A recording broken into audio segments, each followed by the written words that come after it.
How to enable the MisTouch prevention, or also known as pocket mode, for the Vivo iQOO Neo 7 SE phone or other Vivo iQOO phones with FunTouch OS 13. Let's get started.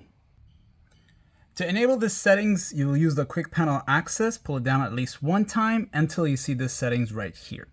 Once you're in the main settings of your Vivo phone, you'll want to go down to the part that says the shortcuts and accessibility right there.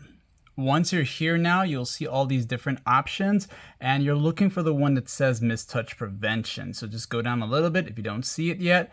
And as you enter here, you will see this right here. Okay, basically prevent accidental touches while your phone is in your pocket or even in your bag. And you'll simply have to swipe in a designated area to exit the MisTouch prevention if it shows up on your screen. And of course, if it gets annoying or you don't like this feature, you can come here and disable it. And that is that. Like and sub, and thanks for watching.